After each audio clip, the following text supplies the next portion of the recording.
Hello, everyone, and welcome back to the Silver Screen Podcast for this, a very special Halloween treat, a crossover episode between two podcasts, or, well, 1.5 podcasts, but that's a long story, which we'll get into later.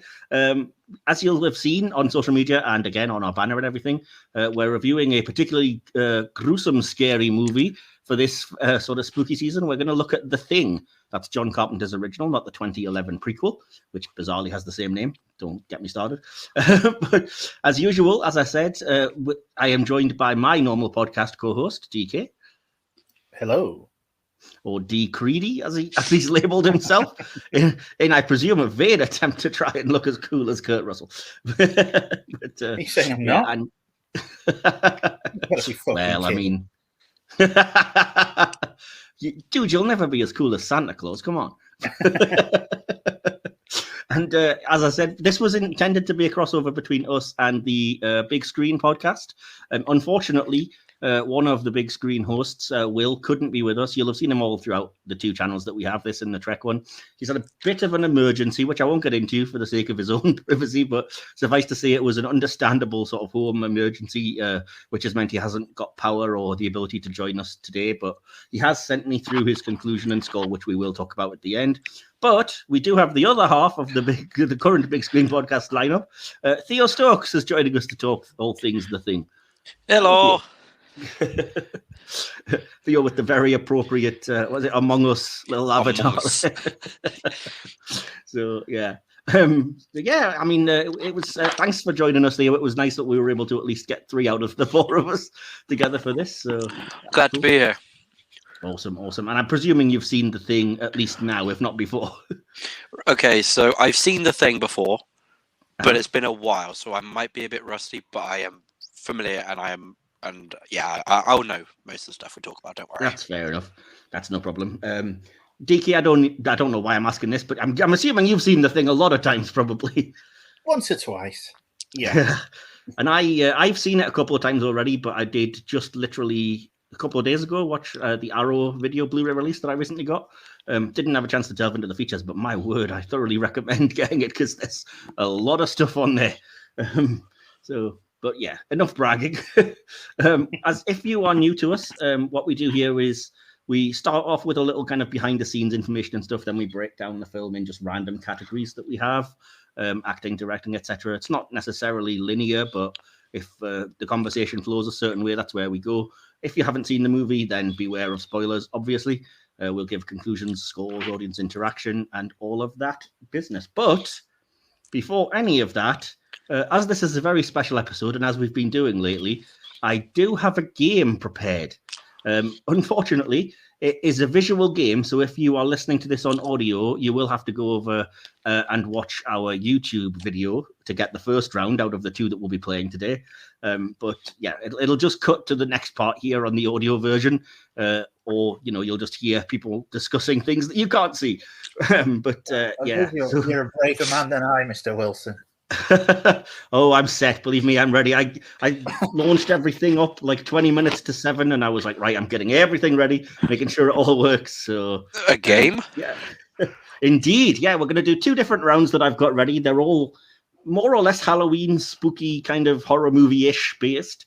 I don't really have a cool name for them, but if anybody can think of one, by all means, shout it out. The first round is basically I have got a bunch of movie posters of spooky, scary related movies, but the text has been removed. So it will just be the image from the poster, and it will be your job to identify what the film is from just the image. Now, part of this challenge is probably going to be trying to see it, because I hadn't realized until just testing it out a few minutes ago how small this appears on actual, decent laptop computer. And I did download the images to my phone at first. So, and here's me on an iPad. Exactly, yeah. But just to give you an idea of what we're doing, this first thing that I'm going to show you doesn't count towards the scores. But so basically, it's going to be Theo versus DK. And your name will be your buzzer. Please do shout out your name before you give an answer. The first one that I hear, I'll go to find an answer. So if, for example, I was to show you this, and fingers crossed it works. There we go. The Theo. I heard your name first. So what is that then? Scream That's right. The reason that I put this up is it is Scream, but it's Scream 2022. It's 2021. 2021. Is it 21? No, it's this year. 2022. It was earlier this year. Hell. Yeah, crazy, isn't it? I mean, it was January or something, but still. So, if that situation comes up, because there's a lot of horror movies like this, I would have given Theo the point because the movie is officially called Scream. However, if I'd put up the poster for Scream 2 and he said Scream, he wouldn't get a point because it's technically not the name. Is that clear? Yes. So does that mean Scream 2 is coming up? No.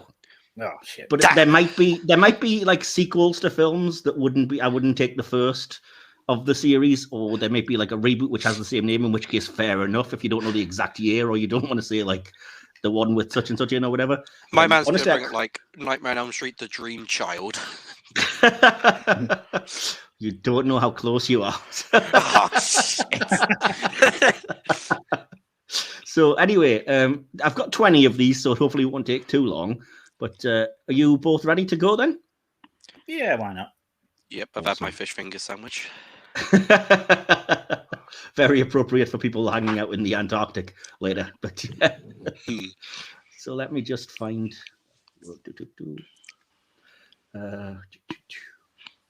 Get ready to shout in with your name if you know it. The Theo. Theo. Shaun of the Dead. It is Shaun of the Dead. That's 1 point to you, Theo. That film. He called it out before it even came up on my screen. Really? Don't tell me that delay. Oh, Jesus! To be fair, it took a while for it to load for me. It was just a black screen for a bit. I was like, oh damn. It does take a little while to load. Yeah. Apologies if it's really bad, DK. Then well, not much we can do about it. I guess. I'll just have no score at the end. It's fine. There might be some that you know that Theo simply doesn't, to be honest, though. So you never know. Okay, number 2 coming up. Get ready with your names if you know it. DK. The Theo. DK, which is Halloween it? 2? It is Halloween 2. Damn. Which I will give you, even though there are technically 2 films called Halloween 2, because it's the 1980, not the Rob Zombie atrocity, I assume. So... I don't even. There are no Rob Zombie Halloween movies. Hey, the first one was all right. I guess. Right, here comes number 3 out of 20. Get ready for it.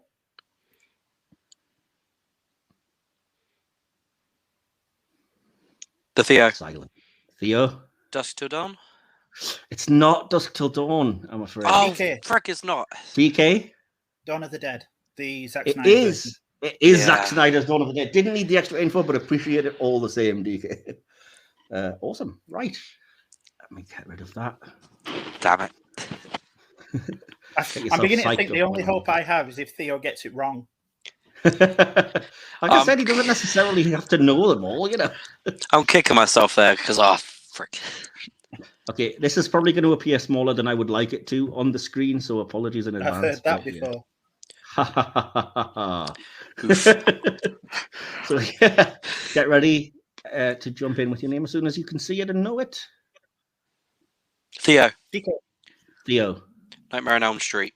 It is a Nightmare on Elm Street. Yeah, the original 1984. Well, interestingly, that puts us at 2 apiece. So,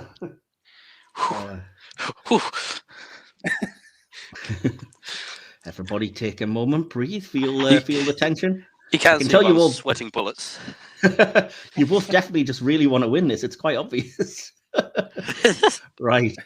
Okay, next one coming up. Fingers on, well, nothing because we haven't got buzzers, but we're ready to shout your name.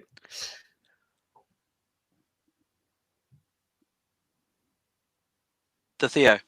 DK. Theo? An Interview with a Vampire? It was Interview with the Vampire, that's correct. I think you just beat DK to just, yeah.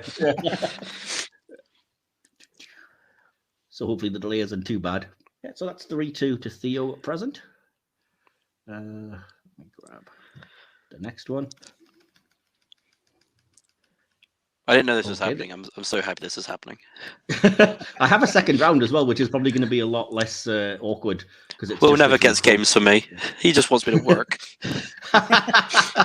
Oh, we enjoy doing this on podcast. This is the only chance we get to geek out about stuff with people. This is all the shit that we do. This is fun. I have to nab this. I'm not gonna lie.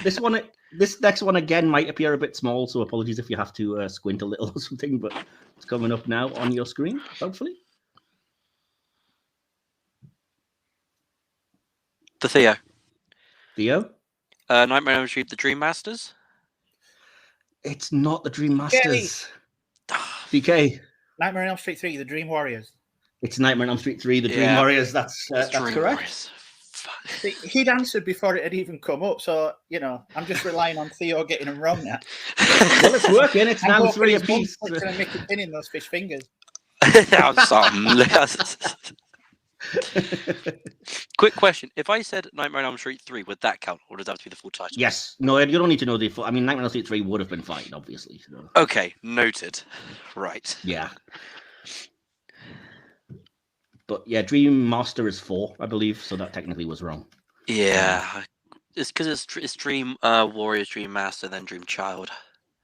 That's right. Then Freddy's dead, even though he wasn't. Freddy's dead, and then Wes Craven's New Nightmare. So it's like, and then Freddy versus Jason, of course. So. And then the great remake. Indeed, yeah. Jackie Earle really wasn't bad, I guess. Right, this next one again, a little bit small on your screen, but apologies. And Theo, just try and be nice. It's going to take a while to load. DK. So there we go.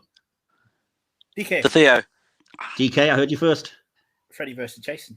It is Freddy versus Jason, which I. You were just talking about that. I should probably not have mentioned it if I realised. Okie dokie, that now puts DK into the lead, 4-3. 1 second. Are we still having fun? Yeah. Right. I've got the next one ready to go. Is everyone ready? Yeah. Yep. Okay, here it comes.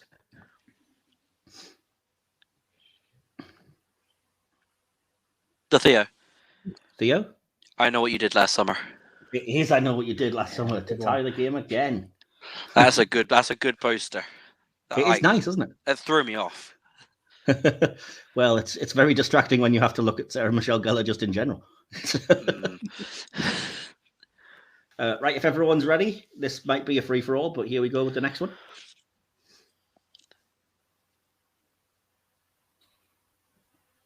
The Theo. Theo? The Thing. Yeah, that was a bit of a gimme. That is the poster for The Thing, which I did briefly have as my avatar till I realised it was part of the questions. I needed that freebie. It's a professional job, this, isn't it? Shush! I could always cut that, edit it out, and people won't know how stupid I almost was. Damn it! Right, next up, if you're both ready, there we go.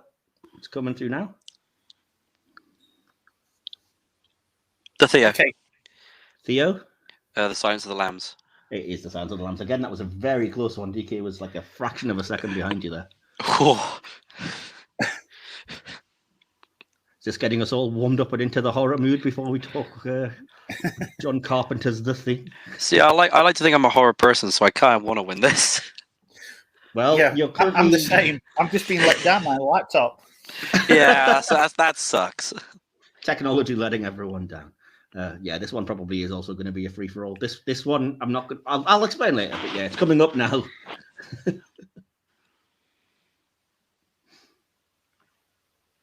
The Theo. DK. Theo? Well, Morbius. It is Morbius. That was because I thought Will was going to be here. I'll let him know you did that. It was to give him a chance to get one or two, because I told him I was doing a game and it was kind of scary movie. And he was like, I don't watch horror movies. How would I manage? And I was like, they're not all horror movies. They're just kind of, spooky monster themed and such. Yeah. I don't know. There's a couple here that Will could have got. I went to watch a film with Will, and I don't think he was doing a horror, but he was jumping at like some fake. I can't remember what film it was though. I just remember finding it quite funny. Did he let out a really high pitched Ned Flanders type squeal as well? No, it was literally just like I would see him shuffle and shake, go, oh, like just kind of like. But I can't remember what it was. And the irony is, it was just Toy Story. It might have been Bullet Train. Thinking about it. Right, fair enough. Fair enough. Right, if you're both ready, I'm going to send through the next one. I wish I could delay it going to Theo a bit so it was fairer, but here we go. DK. The Theo. Oh. DK, I heard you first. Yeah. Halloween. The It original. is Halloween, the classic 78 original. Even though, again, there are technically 3 bloody movies called Halloween. Outrageous, honestly. It's stupid. There's Halloween, Halloween the remake, and Halloween the sequel to Halloween. Tis sure. I mean, Halloween's Ends and Halloween's Kills are stupid titles. Well, yeah. But come on, I mean, the Halloween franchise is known for pretty stupid titles. I mean, I'd rather The Curse of Michael Myers than Halloween Kills. I would actually, well, maybe the title, but I'd rather not watch the movie. Oh, yeah, but yeah. Even with Paul Rudd in it. Oh, what a legend. Right, if we're both ready, here comes the next one.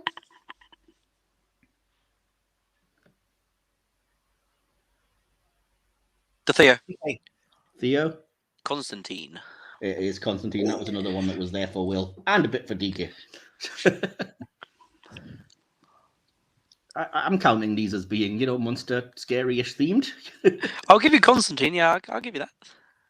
Well, would you not have given me Morbius? He's a bloody vampire. Horror comedy. Horror comedy. Yeah, I did Shaun of the Dead. Come on. A horror. Yeah, to be fair, Shaun of the Dead is a rom-com. Yeah. Right. So here comes the next one.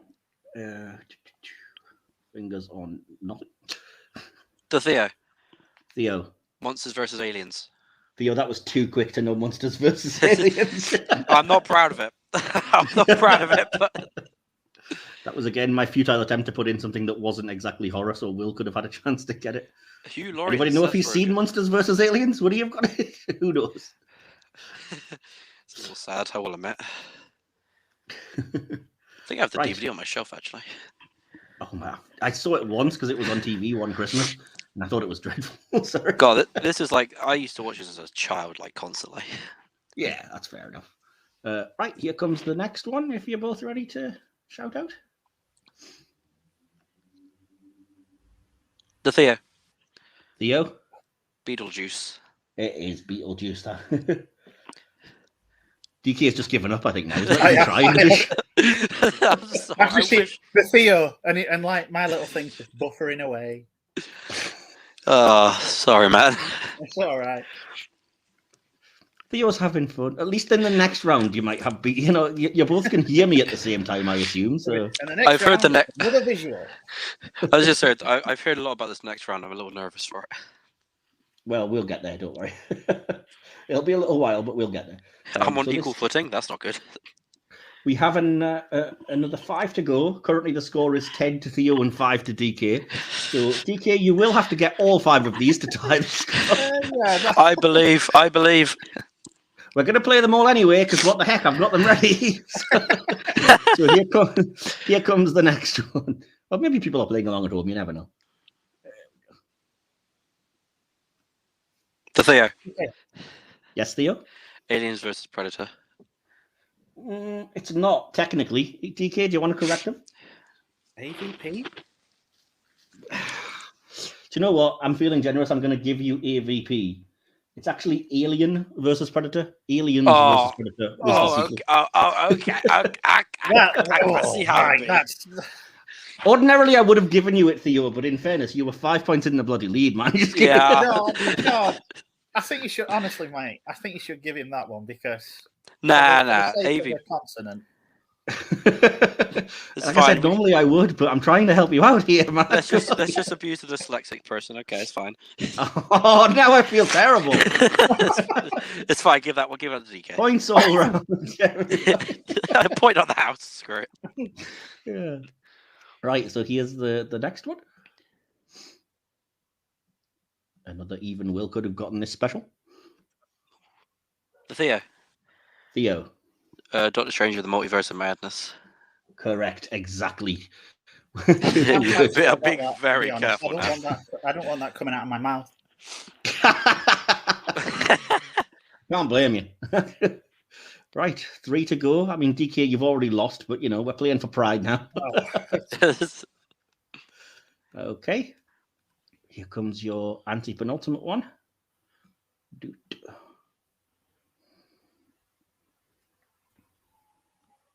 The Theo. Theo. Scream. It is Scream. the other one just called Scream, the 1996 version. Yeah, if we had to do years, I'd be screwed. Yeah. I'm probably wrong. Somebody will correct me in the comments and be like, it was 1997. I hate release dates because living in the UK, it's often like the wrong year. Like people would ask you when a movie came out, and even though it came out here a year later, they'll be like, no, I'm asking where it came out in America. Oh, Us Brits get screwed in terms of cinema. Yeah. Not so much now, but back in the day. Like I always think Terminator 2 came out in 1992 because that's I think when we got it. So anyway, so here is your penultimate one. This is again a bit tricky to see, I think, but you know, hopefully one of the two of you will get it. And if anyone's playing along at home, they might as well. The Theo. Christine. It is. I am amazed you know that. Not many youngsters know the glory of Christine. I like to think I like horror films. I appreciate some old stuff. I'm not all about the hip do stuff. I like Christine. I know John Carpenter himself isn't even that fond of it, but I think it's an underrated gem in his catalogue. Here we go then, last one.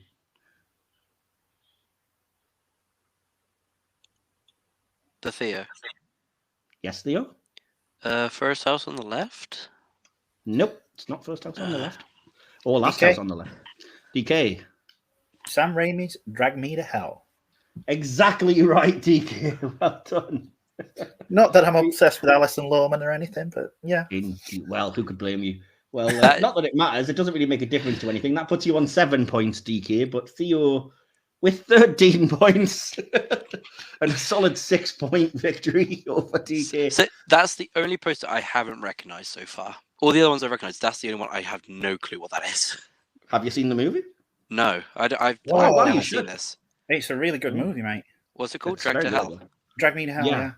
Right, well, so that'll put that behind us. That's the first round. We will get to the second round before we hit our conclusions and everything, but you can breathe now a little bit. We've finished with the competition for now.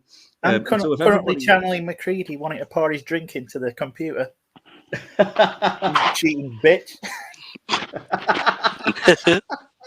If we're all ready, the next thing we'll move on to will be the behind the scenes section, which DK normally does. I think we have a little bit of information each, though, to share and hopefully maybe even have a chat about, or might be interesting to some people. So without any further ado, I'm going to pop on our behind the scenes music. And DK, as soon as you hear it, you can take us away. Oh, yeah. Right. The plans to make this movie was going on for almost a decade before Carpenter came on board. Producer Stuart Cohen initially wanted Carpenter, but not having made Halloween at this point, Universal declined, preferring Tobe Hooper, who had just had relative success with Texas Chainsaw Massacre. Hooper envisaged an almost Moby Dick affair, with the creature being hunted down by an Ahab-type character. This didn't align with Cohen's vision, and the two parted ways. Discussions were then held with John Landis before he also passed, and the project finding its way back to the capable hands of Carpenter. So just goes to show that studio heads back then were just as capable as they are today. I ain't not at all. Both John Carpenter and his partner at the time, Adrian Barbeau, have cameos in the movie. Carpenter himself is one of the Norwegians on the videotape recovered from the base. While Barbeau, who moviegoers will know for her roles in other Carpenter movies such as The Fog and Escape from New York, is the voice of the chess computer McCready disagrees with at the start of the movie. At around 15 minutes into the movie, the rescue dog wanders down a corridor, pauses at a door where a shadow of one of the base's inhabitants can be seen and enters. Carpenter wanted to keep the identity of the base member mysterious. As such, none of the actors in the production were used to cast that shadow. Oh, didn't know that. Now Rob Bottin, the creative behind the creature itself, overworked himself to such a point on set that he was hospitalized due to exhaustion. Stan Winston came in to work on the dog creature effects to take up the slack, but like a true gent, insisted that his work remained uncredited. He does get a special thanks, though, because I did have that fact as well. Oh, nice one. Now, several endings were shot for the movie. There was initially a happy ending, which saw McCready in a military base back in civilization having a blood test to confirm that he was not the creature. But Carpenter didn't actually like that ending.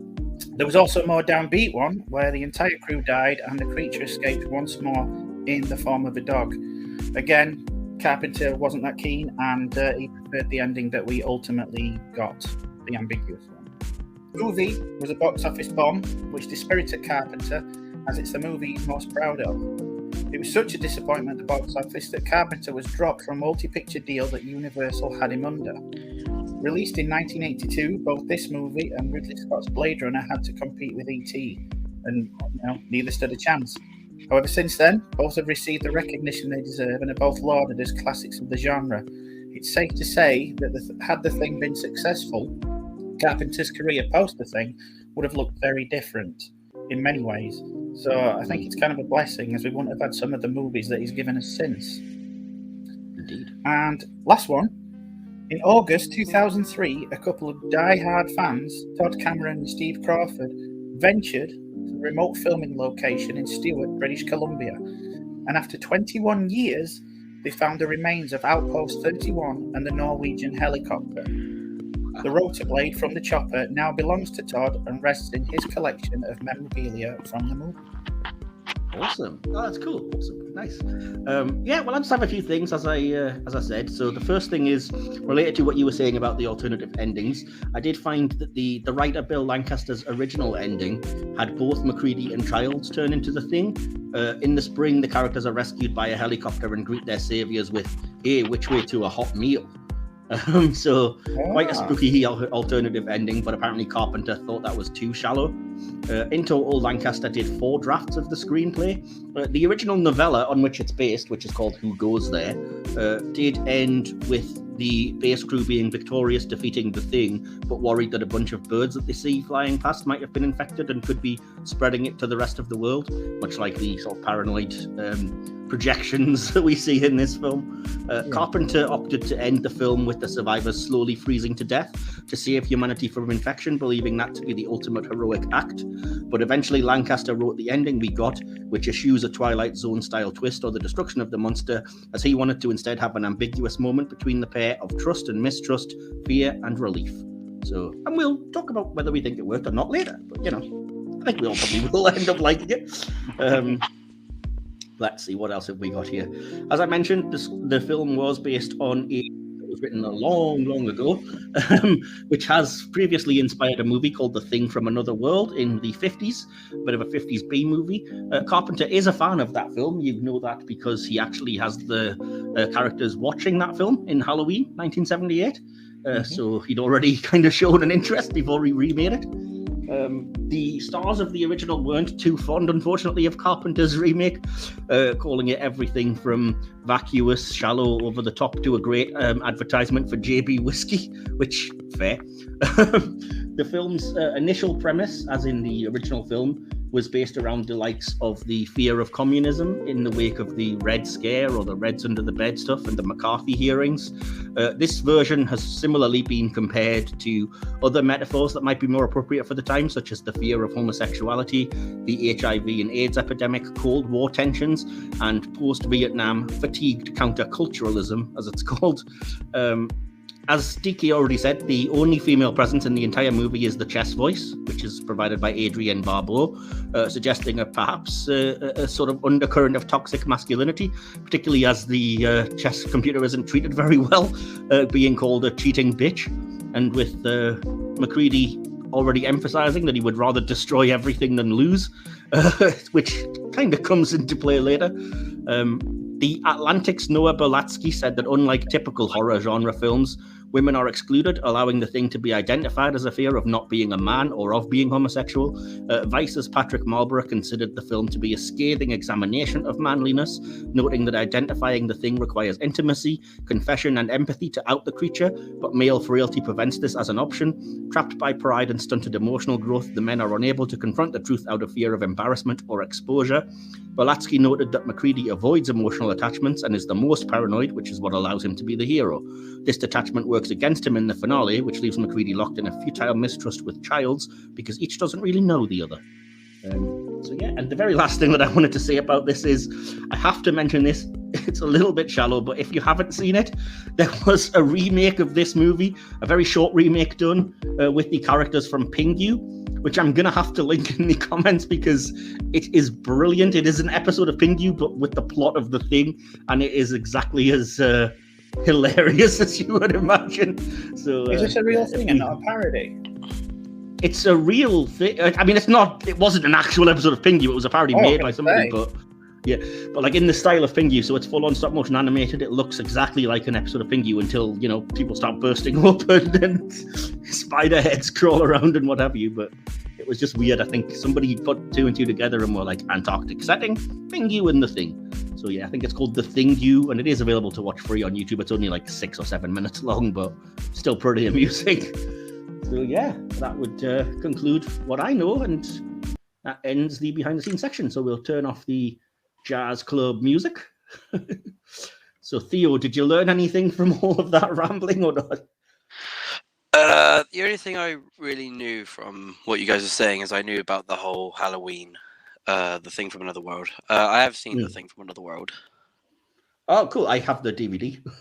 I was on BBC iPlayer, so I just watched it. Okay. Fair enough. What did you think of the original then, out of curiosity? I quite liked it. I thought it was pretty like decent. Like, it's not amazing, but it's pretty decent.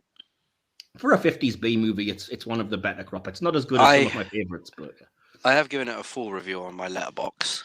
Oh, okay, fair enough. I will link your letterbox in the comments then as well. Slide. That's one of the only films I've actually done a full review for. There's only like 6 so far. So you get too obsessed. Doing them all the time. Yeah, I like to just get a film that gets me feeling some way, and I'm like, just gonna spend 20 hours doing this one thing. With that out of the way, then we're going to move on to just talking about the movie in general. So if anybody has any thoughts or comments or wants to take any baton from us and run with it. The first thing that I personally have notes about is the writing and the plot. So if anybody's happy, I'll move on starting with that. The first thing I wanted to mention is the opening, which happens briefly in space, which is really the only kind of hint that the thing is necessarily like an alien being. It really reminded me of the opening of Predator, which similarly has like the sci-fi space setting for the first like minute and then doesn't for the rest of the movie. Yeah, I've got that in my notes as well. Yeah. It's weird because the flying saucer, I think, as well looked terrible. So I really kind of wish they hadn't done that, because like if we'd seen it crashed, it would have been fine. But seeing it, I just thought it looked really cheesy in that opening sort of minute or so. I believe I read that he wanted that in as part of a homage to the first one. Oh, okay. Well, that makes sense. I wouldn't have known that, you see. But okay, cool. Speaking of things we probably should have mentioned earlier, the dog being chased by the Norwegian team, obviously taking place somewhat in the middle of some action, is a plot thread that would be taken up by the prequel in 2011, which is apparently bad. I have to say that I was really intrigued. Every time I watch this movie, I'm intrigued to watch the prequel, but I know it has a terrible reputation. So literally just a few hours ago, earlier today, I was like, you know what? I'm going to look up and see just clips on YouTube from the prequel and see what they're like. It's terrible. It's absolutely atrocious. They use CGI instead of practical effects, which takes away the entire point of what makes this movie good. I'm interested to know what you guys think about the beginning, because I think this is... I miss the fact that it doesn't introduce us to any of the characters that we'll follow in the sort of outpost that we're following for the film. But I do like how intriguing this start is, and the fact that it doesn't feel the need to open with any kind of explanation. It's just in the middle of it. And you wouldn't necessarily know that the dog was a creature unless you speak Norwegian, which I did find out. Apparently the subtitles do translate. And if anybody Norwegians were in the audience, they would have been spoiled, because the chap in question apparently is saying, "What are you doing? Get the heck away from it. It's not a dog. It's a thing pretending to be a dog. Move back, you idiots." So yeah. But yeah, so what did you guys think of the start? Like, did you find it as intriguing as me? That it's a little bit of a mystery. And the first time you saw it, did you kind of click that, like, hang on, this dog's clearly a monster? I can't really, Shocker, I can't really remember it. I mean, it's been that long since I originally saw it, but I do remember being intrigued and not obviously pegging it straight away why they were shooting at this dog. But, yeah. So yeah, I think it worked. Yeah. I can't really remember if I was surprised by the fact or if I kind of immediately clicked that the dog was it either, because it was that long ago. But again, I still appreciate the actual nature of, like a mid-narrative joining in with the mystery. What about you, Theo? I love the opening, honestly. I Cool. think it captures you immediately because, like, without like you see the like you said the spaceship landing, but then all of a sudden you're just in this like white wonderland, and you're following a dog, and then you just see some guy trying to shoot it in a helicopter. It's like, wait, what? You feel like you've missed something, and that's what I liked. Is like, oh, I've missed something. I gotta catch up with see what's going on, and it's just interesting because it being in Norwegian, it doesn't give it all away. So Yeah. you can kind of put it together like, oh, the dog's probably not a dog. There's still an area like an air of mystery. Yeah. And if not, you certainly would when the dog gets put in the kennels and that happens. So I just looked on YouTube. The top comment: so frustrating when the Norwegians nearly solved the crisis, only to be stopped there by the Americans. Yeah, It's about right. You could argue that. I mean, there's so much. As far as we know, like they do say the thing could survive in like a single cell. So killing the dog wouldn't necessarily have achieved anything, especially since they're trying to shoot it with a gun. They're not even burning it, So it's like, even if they'd shot the dog, all that would happen is that they'd get shot and killed for animal cruelty. The Americans would take the dog in to autopsy it or just to give it a burial or whatever, and the thing would still take them over. So it's still kind of daft. But, I suppose. Speaking of daft, is there anything you don't like in the sort of this intro? And I will say I'm asking that because I just hate that it's so stupid that the Norwegian copter people blow themselves up. Oh yeah, in the dumbest way possible. It's a proper Frank Spencer moment. It's so stupid, and it just doesn't fit tonally. Because if the film had an air of, I guess, like satirical comedy or whatever, fair enough. But as it is, it just jars with me because it's like, come on, that is beyond dumb. But, what about you two? Did you agree with me or not? It does seem out of place, but it's there's a certain suspension of disbelief when I think that I've grown accustomed to over the years. So, is this your Mystery Science Theater 3000 logic again? It is. I should really just relax. That kicks in. So I should, So I watch it. It is a bit dumb, but I quickly forget about it. Fair enough. Yeah. Okay. What about you, Theo? Any thoughts, or I can move on if you haven't? Honestly, I don't remember the bit where they blow themselves up, but that probably is a testament to that. It didn't bother me that much. They go to throw a grenade and it lands in the snow, and then they try to dig it out of the snow but can't, and it just blows up and takes like the helicopter and the pilot of the helicopter. Yeah, he raises his hand he raises his hand back to throw the grenade, and his hand stops, but the grenade doesn't, and then just slips out of the back of his hand and into the snow. So dumb. But yeah. All right, that's pretty stupid. Yeah. Related to what you were saying, Theo, I love how this film goes to great lengths to show the kind of isolation that's going on. Like in the cinematography and the direction, it makes a point of massive wide shots of the outpost, showing that there's nothing around it. It's all just white, instead of like tight close-ups on the outpost to emphasize the camaraderie, I guess. And I noticed like pretty much straight away at this point in the movie that they go to Windows and he says like, this radio is crap. I haven't been able to get anybody, haven't reached anybody for days. So you know that they can't just radio for help or whatever or tell anybody about this. So again, it really emphasizes that isolation for me. I think, I know I'm jumping ahead, but I think the cinematography, especially in the opening, is just beautiful. I think John Carpenter is incredibly underrated. Yeah, he's known as a B movie horror director, but when you look at what he can do when he's given a budget, I think that opening is just amazing. Definitely. And I was reading something which I hadn't realized, because it's sort of a subconscious thing. I hadn't realized it until this time around because I'd read about it. But it's amazing how he uses like negative space, because it implies that something could be lurking off screen and could like at any time jump out or catch you or something. And that really, it's designed to keep you tense and keep you on edge. Yeah. And again, I was feeling the tension, but didn't really necessarily realize why on a conscious level. And that's clever. Yeah. He's a master at what he does. Oh, obviously he obviously learned a great deal with things like, Halloween, and then the same kind of scenes are applied here later when Blair steps out. And but yeah, I just think he's incredibly. I'm a big Carpenter fanboy, but I think he's incredibly underrated as a director. I don't know if I'd say underrated, because I know a lot of people who do rate him, but definitely, he's one of the best. Certainly one of the best living horror directors. Yeah, deserves the praise for sure. But you all know by now what my opinion is of Halloween 78. So I don't really need to go into that anymore. But yeah. In terms of, since we're in the middle of praising everything, let me do the opposite now. One thing that bugged me was that I didn't really think it was necessary to go to the Norwegian cabin, because at this point, like the function would seem to be to clue the characters in a little bit, but at this point they have everything they would need anyway, and they're certainly going to by the time they get back and the dog starts like, mutating and assimilating and stuff. So I was like, it just feels a bit like that's there to pad out the runtime to me. But by all means, if either of you disagree and have a reason why that scene's there, I'm open to hearing it. I like that. I like that they do that, and I like that it sets up certain revelations later when they're bringing back the video cassettes and they're going through them, and also but it does lead me into another stupid thing where they find the carcass, and their first thing to do is let's fetch this back to our base. Yeah, completely. Yeah. Especially considering how it looks. I mean, it's quite obvious that there's something, and I did say it's a stupid thing to complain about when it almost didn't, because again, you've got to just MST3K accept some of these things. But I was like, how do they just accept this alien creature and everything so readily? Like nobody's questioning how this guy has like two faces and is all contorted. They're all stood around within about 10 inches of the thing.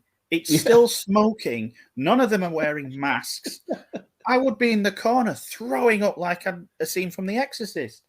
Yeah. I mean, I get that you need to get there for the purposes of the plot, but I just found their acceptance and their sort of buying of the explanation and their immediate suspicion of knowing, it could be anyone, a little bit too quick, and kind of like, you've just learned of the existence of alien life and you're treating it like oh no, an alien was there. Never mind. I do find the ironic thing, and I'm going back to something I read in behind the scenes. During that autopsy scene, Blair, Wilford Brimley, he's the one that's going, oh God, when he's like uncovering it. And apparently behind the scenes, everybody, all of the actors are in that scene, were actually feeling ill at this. And the only one that didn't was Wilford Brimley, because up until when he started acting in his 40s, he was a ranch hand, and he'd seen all this kind of stuff. So he was like really nonchalant about it, and everybody else was, oh, good God, what is that thing? Yeah, exactly. Yeah, that's fair enough.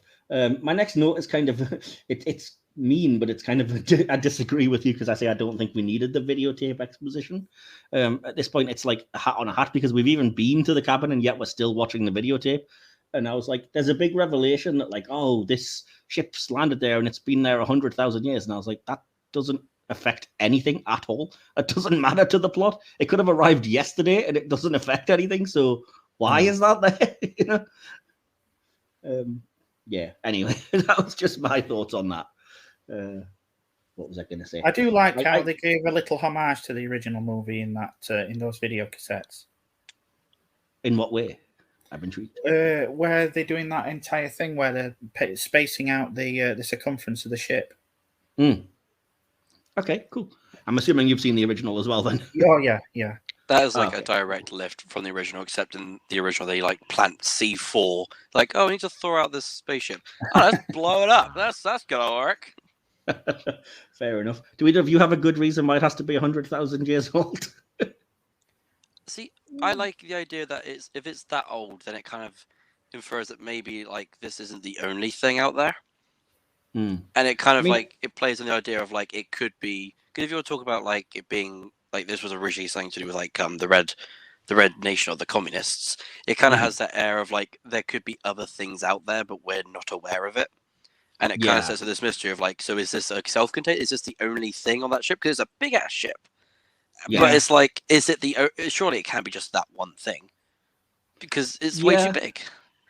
I guess. I mean, I suppose it also adds to the tragedy of the fact that it could have taken over us before humans had evolved even or whatever, but it was scuppered by the fact that it just ended up frozen in the ice, and we've been safe for it for all those thousands of years until some idiot started digging in there, It's kind of like AVP with like the whole with the predators have been here all along, but they buried it because they got too scared. Yeah, I guess. Like I said, I think it adds to the whole like, don't be an idiot, don't explore things, don't thaw it out. But naturally, it's a horror film, so they all have to be a little bit dumb. Americans like blow it up. Yeah, exactly. I will say I was a little bit unclear on kind of what the thing actually was. and how it like takes you over and what it involves when it's absorbing you and whatever. But I did eventually figure out by the fact that it shows you like the dripping blood from the original corpse and stuff that I was like, okay, so it's more an infection than a life form as we understand it, I guess. And its original form, if it ever had one, would probably just be like a virus, maybe. I don't know. It's like the flood. Yeah, like from Doctor Who, absolutely. Yeah, It's like a single just touch water. and you're gone. Yeah, because even every time we see what like could be a representation of it in both movies, it's just somebody that's taken over and then warped into a horrible, grotesque mess of teeth and their old face and stuff. So it's like, well, what does it actually look like then? But like I said, I think I figured, well, if it can be a single cell, I guess it's just an infection and you can't be touched, and that's how it splurts blood onto you to take you over and crap like that. So, all right, I guess I'll go with it. I liked the tension of Blair acting really weird. Some would say weird, some would say sensible. And the way that gives you like the massive exposition through reading the journals and stuff. When they're like, we need to find out how he's feeling. And conveniently, he's just basically recapped what's going to be the plot for them. And I was like, all right, that's fair enough. I'll give you that, because at least one person's, wise enough to be paranoid. But yeah, that obviously leads to more kind of distrust and everything. And the warning of they're not dead yet is a nice touch of like, oh crap, what could possibly happen? What was I going to say? But then, yeah, I'm not sure. I think, is it Blair at this point who's taken over, or they figure out somebody is?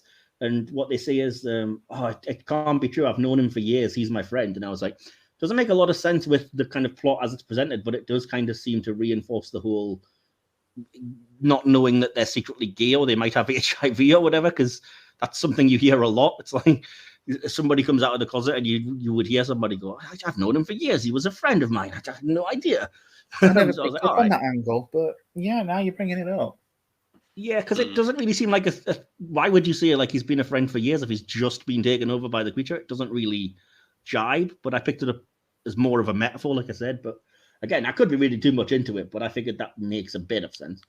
Yeah, as I said, they constantly go to great lengths to emphasize that there's no escape and they're trapped. So the chopper being wrecked by Blair, the fact that the argument breaks out because the blood stores have been destroyed, which I've said is very typical men. Like, instead of banding together and trying to work out something logical, it's just immediately like, who had access? Who's got the key? Who could it be? I don't trust any of you. Yeah. Like, all right. Which is a shame, because like I said, it would have been nice to, well, I guess it wouldn't really have fit the film the way it is, the nihilistic tone of it, but it might have been nice to show at least a little attempt for them to be like, all right, how do we figure out who's who? And when we know, let's band together. So, but you do sense that, especially between people like McCready and Childs, there's a bit of animosity already there. I guess, yeah, and I never really picked it up as sheer animosity as much as the situation, because at the end they seem rather friendly when they kind of just resign to their fates. No, I think if when you end up working with someone, you don't necessarily get along. You will get along just for appearance's sake. Yeah. But yeah, and I just got that vibe. Maybe I've just been in too many of those situations myself. I'm just an irritable bastard. But I know what you mean, because Childs comes off as that kind of character anyway. He's obviously aggressive to everyone. And he's the one that's very like, screw it, man. I don't trust any of you, and I won't do this. And I think, if I recall correctly, he's the one leading the charge about like, keep McCready out when they think he's been infected because he's been back to the site or whatever. So yeah, I mean, you also get a bit of aggression between Windows and Palmer, but that does look like it from Palmer. That is more down to paranoia. Whereas the Childs and McCready thing, I get the vibe that there's some kind of rubbing each other the wrong way, as it were, and prior to the events of the movie. I think I was too distracted by the fact that the Blair thing, obviously, because it must have been taken over at that point, puts the seed of doubt into McCready of keep an eye on Clark. And I was just acutely aware that he does, like, even when it's been disproven and Clark's clearly fine and even the blood tests come back fine and everything, McCready still just seems to be like, I don't trust you. Yeah. So I was too busy focusing on that, but I can see what you mean. Probably, I mean, there's going to be tension with them all, isn't there? That's the whole point. Yeah, I also do like. I don't know if either of you guys picked up on it when they go back to Blair after he's been locked up in the cabin for a while, and this is before. He seems almost childlike in his insistence on wanting to come back. I'm fine now. Let me back in. I just want to be back in. I'm fine. Yeah, Okay, I'm all better now. I'm fine. I'm all better. I'm not going to be bad. It just comes across like this. It's a 4-year-old telling you. Yeah. I appreciate the ambiguity as well that we don't really actually know when Blair gets taken over. Because like I said, you could assume he was from the start, but not necessarily, because why would he be paranoid and writing in the journals and stuff? So it could be that it was when they locked him up that he was infected, and it deliberately doesn't tell you that, which I like. Yeah. I mean, my impression is once he was locked up, one of the infected people got at him at that point. Yeah. Well, we see that there's it wouldn't make any sense for him to be acting the way that he would prior to that. And I did read something that the reason that they cast Wilford Brimley apparently was because he's very good, but has the kind of presence that you don't entirely notice the absence of. And Carpenter was like, I knew that I wanted to effectively bench him early in the film, have him come back at the very end, but not have the audience miss him and wonder where he is for the entirety of the film. And I was like, that's fair. Actually, it's a good point, because I'm never wondering like, okay, so what happened to Wilford Brimley? I don't know, because I'm a big Wilford Brimley fan, so... okay, fair enough. Yeah. That makes sense. See, I didn't even know it was him because he hasn't got the mustache. So it took me a long time before I realised it was him. There's a guy that looks like a walrus. He's not in this. Exactly, yeah. That guy from Cocoon, that's not him. Anyway. Theo, you've been very quiet. Have you any thoughts up to now about the film? Yeah, so I'm a little bit... I get a little bit confused with names, as you know from other things. And, like, actors' names. But I do remember like the thing with the don't remember his name, but being like childish about like Blair. Come on guys. I hate to say it again, but it's very much like the flood thing, like where it's like 48 hours of quarantine, you know the rules, but she's like, oh, but come on, just let me out. It's that kind of like childish thing again. And then I think it's true for all of the characters, but I agree with you that I like that we don't really know when people get taken over. Yeah, you do when you see it. Obviously, if it's somebody like on it, then they're immediately that's fair enough. Like the guy gets his arms chomped off. Like you're like, oh yeah, so he's done. But like, well, he's dead anyway. Yeah, but like he's like, well, he's a game over for him. But it's like with some like, especially with the ending. Like I like the idea that you're not quite certain that they've been like when they've been taken over, or even how, because you could have like you would talk about like if he wasn't infected when he was initially in quarantine, then somebody else had to get him infected. And that already brings up, like, okay, who else was infected then?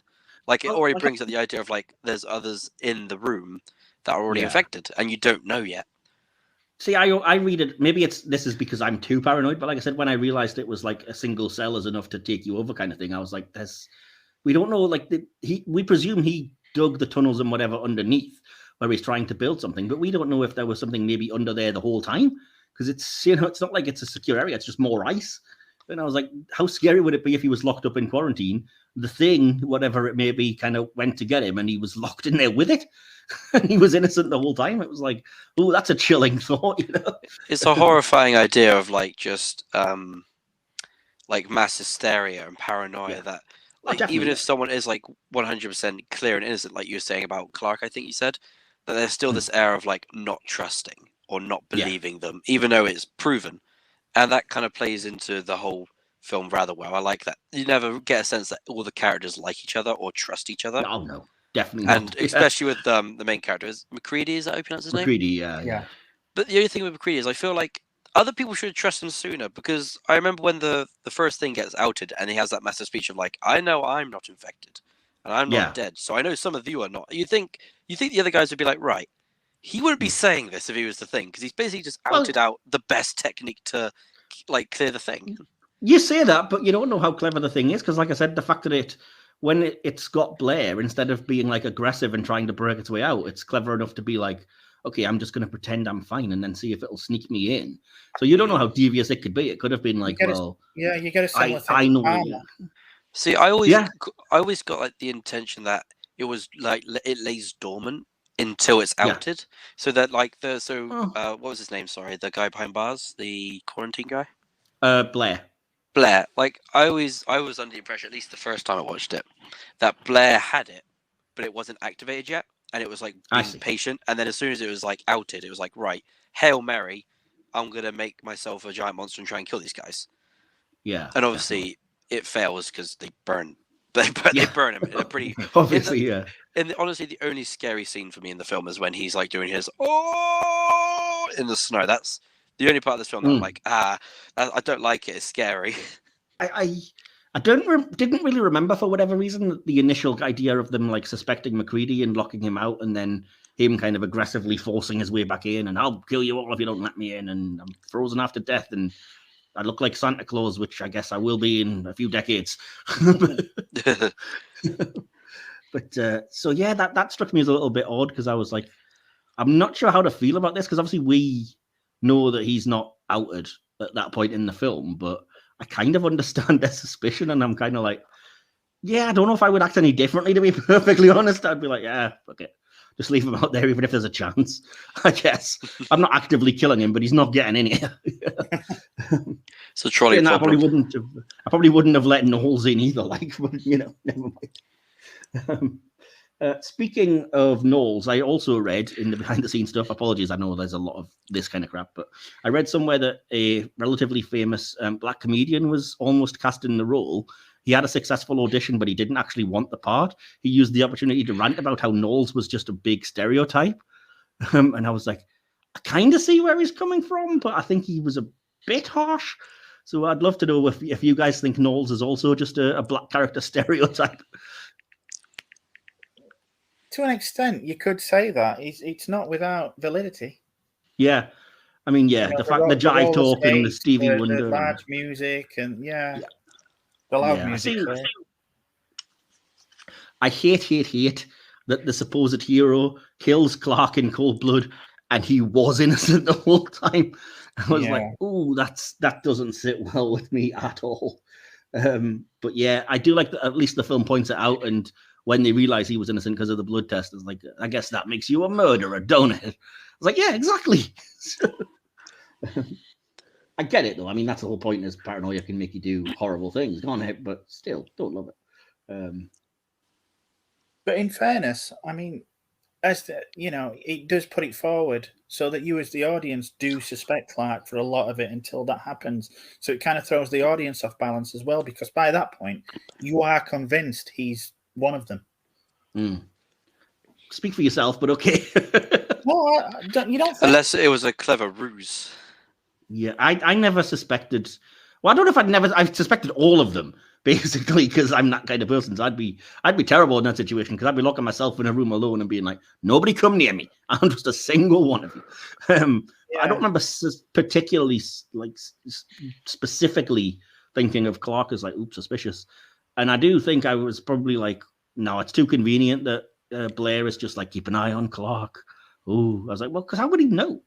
But Clark does act off, because the dogs. A couple of the dogs have just been killed. Yeah, because he's a dog lover. I just assumed that.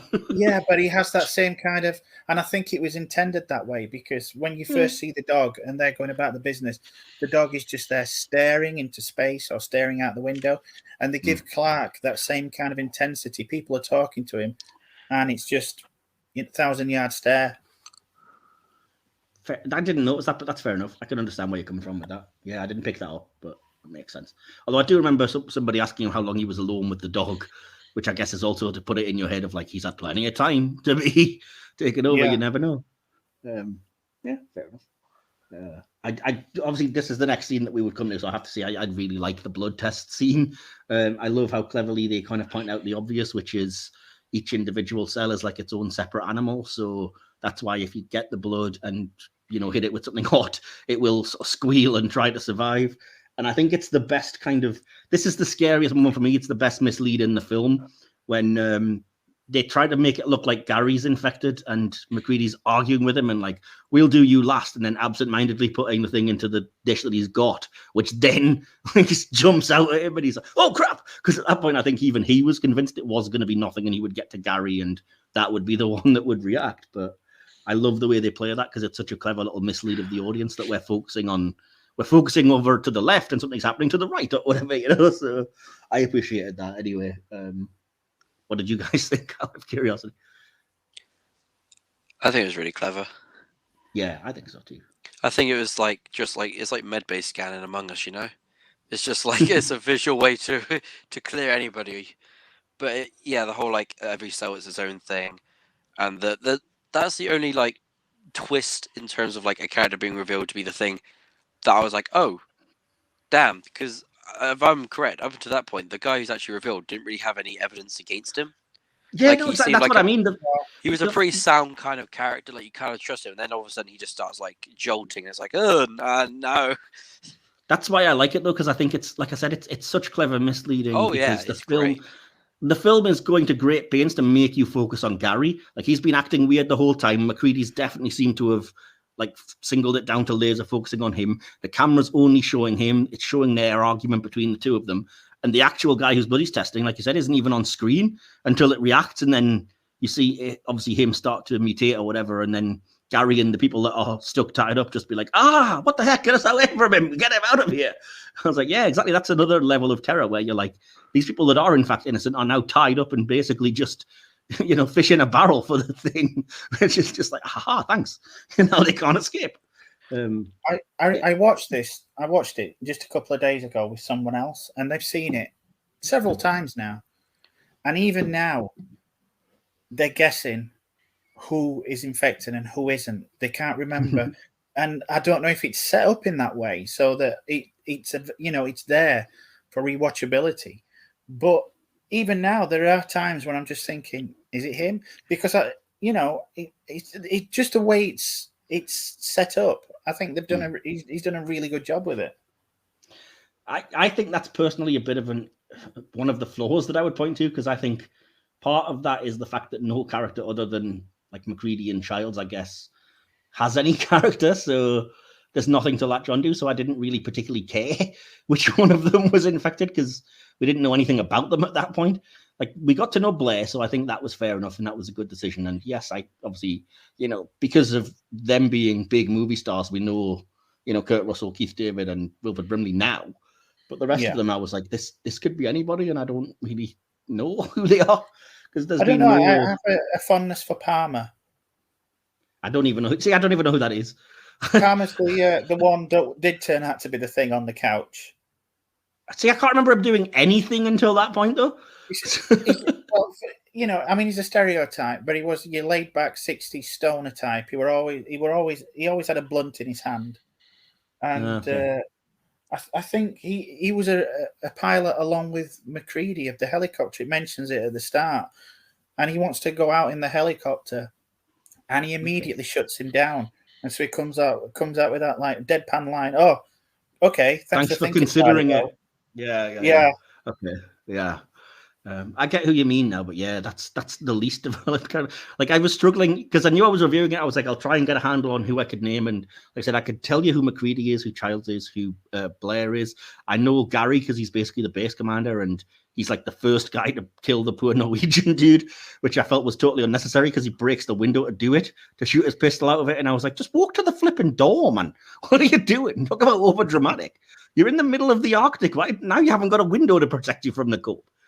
Fool. He did come across like he thought he was in a Western. Exactly, yeah. Anyway, so yeah, may as well talk about the bit. Obviously, at the end, we go back and find out that not only is Blair infected, but he's been building something. We don't know what.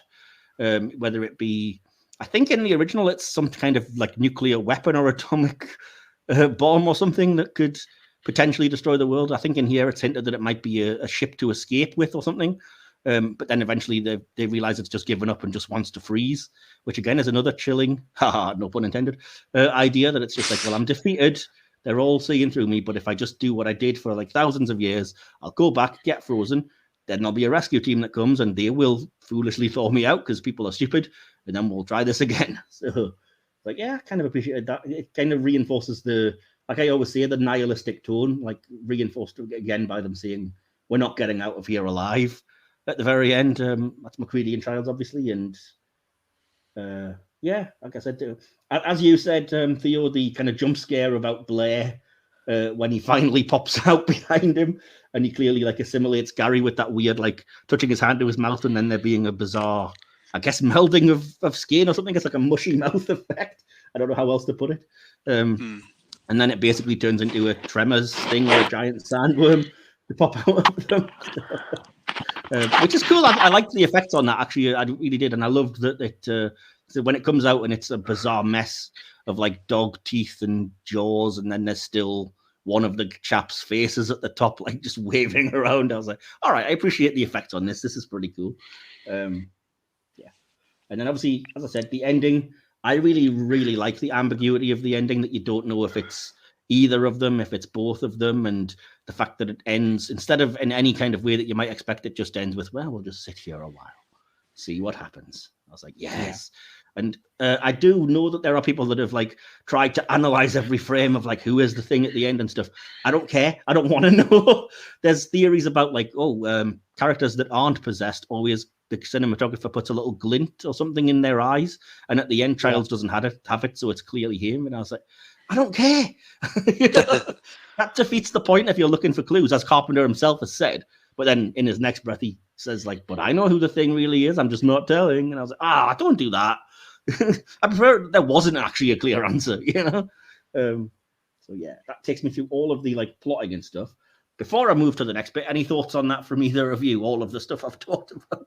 I'll touch on I want to talk about the effects. You briefly mentioned like the whole hit the chap's face up at the top and all that. The effects in this film are just stunning. They're just works of art. Like they're all stick with you, like you said. Like the big blob monster base at the end, when the dog metamorphosizes into the thing. It's freaky as all hell, and it makes some weird gooshy noises. You're like, it's uncomfortable, but it looks sick. And especially like the head crab, the head spider thing. That was badass.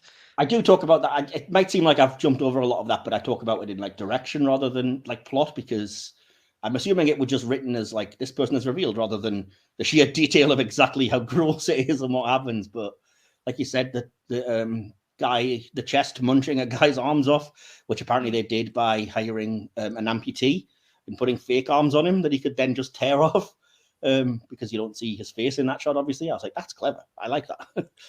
So yeah, that scene is great. The scene where the head just becomes a big spider, obviously. Great.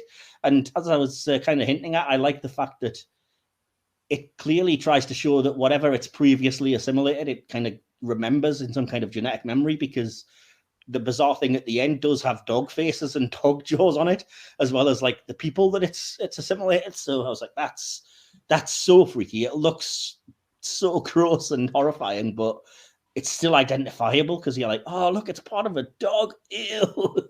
So, did you guys pick up on that or no? Yeah. Not fair enough. Also, I agree with you completely about the ending. Like, leave it ambiguous. I don't want to know the answer. It's perfect the way it is. Like, I like, you can have your own theories. Like, I imagine I'll probably rewatch. I'll probably rewatch it again and have my own theories on it. Because the first time I watched it, I think I was on the train of McCready was infected at that point. Just because we followed it the whole time, it felt like that would be like the move to make, to be like, oh, you followed this character all along, and now he's infected. Oh no! Yeah. But I prefer that, like, we don't get a clear answer. That we'll never get the answer, hopefully, and that is just some mysterious thing that we have to go through it frame by frame to even get a hint of a clue. Well, I like that it basically it's Schrodinger's ending, isn't it? Because it kind of lets you have your cake and eat it, in that it could do any of the endings they wanted. Like if you choose to believe neither of them were infected, but they let themselves freeze to death because, it's the heroic thing to do to stop the thing from escaping. You could say that happened. If you want to believe they're both infected and that there's a chance that it's a really bleak ending, and if rescue comes, it might start to take over the whole world off screen. You could believe that if you want to. If you want to believe one of them is, but the other one's just scuppering them by not giving in either way. Fair enough. So I kind of like I said, I like not knowing, because I prefer the idea that all options are open to you that way. Or more distressing if they're both not infected. That'd be so sad. That's what I mean, though. But that's kind of the ending Carpenter wanted, which is like nobody's infected, but they let themselves freeze to death because their thinking is, well, we can't be rescued, because if we're rescued, who knows if this thing is attached to our clothes or would somehow get its way onto the rescue chopper or whatever. So instead, we'll just die. And also, Basically. if you think about it in the sense of like if one of them is infected, the other one isn't, and they're just going to wait it out, then whichever is affected, they got what they want. They get to freeze again. Yeah. Like this is a no-win situation. That's the perfect type of ending. It's just a no-win situation, especially for a horror film. That's the point. It's thoroughly nihilistic, isn't it? Like there's no good victory, really, is there? There's no way you can win this. Exactly. Yeah. Awesome. Cool. Any thoughts before I move to acting, DK? No, I just think it's a really well done script, and I mean, you've mentioned obviously that you have problems apart from the main characters differentiating, but I do think for the most part they're quite well defined. The only one I feel sorry for, who I think got short shrift, is Fuchs, because he's the one that alerts MacReady. He's the one that's helping MacReady, and then he just kind of gets shuffled off screen. Yeah, there is. I think I read somewhere there's a deleted scene or something that deals with it, but they didn't like the effect, or it didn't quite pan out. So yes, he just disappears off screen, and you assume he's killed or taken over or whatever. But again, I couldn't point out to what he'd done prior to that, so I'm sorry. That's another of the characters. I was like, I've written the name down, and I was like, which one's Fuchs? I don't have a clue. sorry. But yeah, having said that, I did read that the original novel. The outpost base has like 70 odd people or whatever, and one of the first things they decided to do in adapting it was like, let's say there's about 12. Because trying to give like 70 people character development, it's not going to really work, is it? So yeah, appreciate that. But so just some notes on the acting from me then. Like I said, when they first find the corpse, I actually thought there was a little bit of overacting from the way they were all like, oh, I'm gonna puke. But now that you tell me that that was probably just an actual natural reaction, I kind of can't blame them for that, because that was real. So fair enough. I love the way, like I said, Wilfred Brimley is a great actor anyway, so his paranoid but ultimately wise breakdown, I think, is really well played. And whilst it's happening, I genuinely felt sorry for Windows, as he's like kind of bloodstained and cowering in the corner, like, oh, he's gonna kill me or whatever. But then there's the complete flip side of that. Windows starts acting super creepy during the blood test. So then I'm like, oh, I felt bad for you earlier, and now I'm starting to suspect you. Yeah. Kurt Russell is great, obviously. I think he has the commanding presence you need to believe that this is a guy who would take charge and that they would listen to and eventually follow. The idea of him being so weary as well, you can kind of sense him getting more and more tired. And even as he's making the recording, he just seems knackered by it all. Keith David, like we mentioned, he either comes off as a great badass or a bit of an arse, but either way, it's a good performance of it. I love how he sort of, whether he's an asshole or not, he comes off with this bravado for the entire sort of thing. And then when he suspects Gary, they're all tied up, and then the thing busts out. He just immediately, he's terrified, he's desperate. He's like, oh, I don't want to get away. Oh. And I was like, all right, the facade just immediately drops as soon as you're in actual danger, which I appreciate. So yeah, that was all of my thoughts about the acting. What did you guys think? Anything particular? Or I think I think there's not a bad performance in the entire bunch, if I'm being honest. Even down to whoever trained that dog. That dog's brilliant. Yeah, definitely. All the dogs are brilliant. Yeah, well, the others don't really have a lot to do, but yeah, I appreciate it. Well, they managed to get training to like bark at the other dog. Like that couldn't have been easy. Well, they're dogs. You probably just put a rabbit in the middle of the room and told them they, put it in a cage they couldn't get to or something. I don't know. I'm being mean, I guess. But no, that dog that was walking around looking creepy was a very good job. Good animal actor. And no animals were harmed. Don't worry. It was all just mannequins and effects and Stan Winston maquettes and things when they were getting taken over. I did love that effect as well, by the way. The fact that the dog just becomes a massive crap and then eventually grows what looks like human hands to try and push through the roof and everything. Yeah. Oh, creepy. But, yeah. So anything else before I move to directing then? No, that's everything I've got. Awesome. Well, I've talked about a couple of things, the saucer and the kind of sheer empty space. I love how the dog kennel scene is a masterclass in how to play one of these things, because it starts off briefly very tense. Like you can hear the wind howling, there's no music, you're just focusing on this staring dog, so that when it does eventually break out into complete madness, I think it's all the more effective and shocking because, yeah, you don't necessarily see it coming and you're still tense, but it just springs that on you. So, yeah. I've mentioned it already, but I love the cuts. Where they just fade to black rather than just immediately cut from one scene to the other. I think that helps add to the tension. Yeah, it's a good. I mean, it's a good idea directing in general, anyway, because it's less jarring than, like you said, quick cuts or whatever. So, and I think it perhaps also serves to make you think you don't know how much time has passed, which is handy in a situation like this. So yeah, see, I mentioned already. I like the fact that they go to the trouble of showing you the computer program being run that says, there's a 75% chance that it'll, take you all over, and then it'll be a matter of months or whatever until the entire world population's taken over. I was like, talk about setting big stakes in that case, It's like, okay, we're talking about literally taking over the world here. Gotcha. Oof. I think that computer scene was a last-minute addition, if I remember right. Really? Oh, yeah. Well, that's interesting. If so, cool. Yeah, because now I think about it, there really isn't anywhere else where they sort of mention, like, we can't let it escape because it might take over or whatever. So I can see why, maybe. I love that you see a guy actually being absorbed in the case of Bennings. Like you see the start of the process because he's just been spat on or whatever. Yeah. And even though, like, they apparently had a massive, way more elaborate sort of taking over mutation scene for Bennings, and in the end had to scrap it and use claws that were apparently intended for a completely different monster movie. I think that scene works really incredibly well, whether it's the way it's like subtly directed or the acting or whatever. I found that genuinely scary, that like you just see what looks like him as per normal till he falls on his knees and then they come around to see him. And like I said, there's just the most bizarre claws and this open mouth shriek because it can't even speak properly. And I was like, that's effective for me, I think. Yeah. Yeah, like I said before, that was the only scene that actually scared me in terms of being scared. I can see why. It's definitely just like so unhuman, and like the effects are gorgeous. Like the rest. And when of you the think film. that was literally just to save money because they couldn't afford what they'd planned to do, I was like, well, it worked. I think it worked perfectly. I imagine if they got what they wanted, I don't think it would have been as good as this.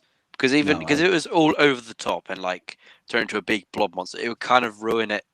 Like later in the film, where you kind of get those kind of wacky, like morphing between dogs and humans, and instead, like the first kind of one you see is just his hands. So it's like, okay, so it's not going to be too bad. It's just it looks a bit weird, and then later on, it's like my whole stomach is a mouth. So it's like, oh, okay. Yeah, this got very odd. Cool. And the scream, that scream sends me. Yeah, absolutely. Yeah, it's the little subtle things, but yeah, just the sound of that and everything, and the way it's performed. Like I said, the fact that it's they even say it's not Bennings, and then he's just like you mentioned, DK. He's got like 1,000-yard stare, and he just opens his mouth and screams, and it's very ending of Invasion of the Body Snatchers, the not as good remake. So. Outside Nelson. I like how kind of scary McCready looks when he's all frozen and locked out. So as kind of Theo was hinting at, that adds to your suspicion of him. Again, we mentioned it, but we may as well mention how cool and iconic is the kind of chest bite scene when he's just defibrillating and then the hands are bitten off. Can you imagine seeing that for the first time? I can vaguely remember it and being like, what the F just happened? And then, like I said, the fact that it just becomes a whole mess and there's one head, on a little weird coil thing floating in the air and the other one detaching. So much happens. And it still throws me, that scene. Really? Wow. Yeah. Cool. Awesome. I just can't. I'd love to know who was imaginative enough to think, well, this is what's going to happen. It's going to grow a giant jaw in its chest. Then one head's going to float off somewhere. Then the other one's going to detach and become a spider that they then can't find.